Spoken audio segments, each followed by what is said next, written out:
रावण की अनसुनी कहानी। वेदों का रक्षक, अभिशप्त राक्षस। प्राचीन काल की यह कथा रामायण के उस पहलू को उजागर करती है जिसे कम ही लोग जानते हैं। यह कहानी रावण के ज्ञान, उसकी तपस्या और उसके अभिशाप से जुड़ी है। रावण, जिसे हम लंका का अधिपति और महान राक्षस राजा मानते हैं, वास्तव में एक असाधारण विद्वान, वेदों का ज्ञाता और शिव भक्त था।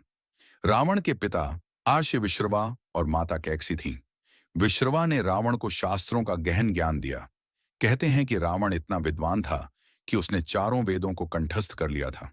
लेकिन रावण के जीवन में एक ऐसा मोड़ आया जिसने उसे राक्षस बना दिया। यह घटना तब की है जब रावण ने अपनी शक्ति के मद में देवताओं को पराजित करने का प्रण लिया। रावण ने स्वर्ग पर आक्रमण कर इंद्र को हराने की योजना बनाई। उसने अपनी सेना के साथ स्वर्गलोक पर धावा बोला और देवताओं को पराजित कर दिया।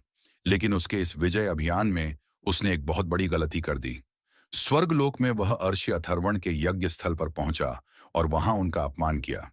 अर्षि अथर्वण ने रावण को श्राप दिया, तुम्हारा ज्ञान और तपस्या तुम्हारे अहंकार का कारण बनेगी, तुम्हारे अंत का कारण तुम्हारा ही गर्व होगा।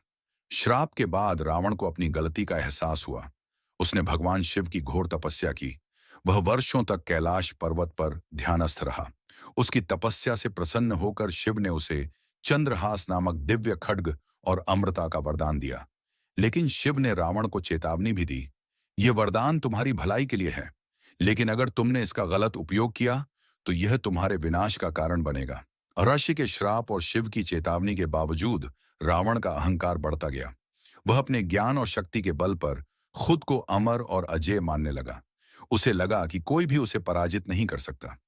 यही गर्व और अधर्म की राह पर चलना उसकी हार का कारण बना। रावण केवल एक खलनायक नहीं था, वह एक महान विद्वान, शिव भक्त और असाधारण व्यक्तित्व का स्वामी था। लेकिन उसकी कमजोरी उसका अहंकार और अधर्म था। यही कारण है कि रामायण हमें सिखाती है कि चाहे कितना भी ज्ञान और शक्ति हो, अगर हम धर्म और विनम्रता का पालन नहीं करेंगे तो हमारा पतन निश्चित है। इस कहानी से यह संदेश मिलता है कि हर व्यक्ति में अच्छाई और बुराई दोनों होती है। सवाल यह है कि हम किस राह को चुनते हैं।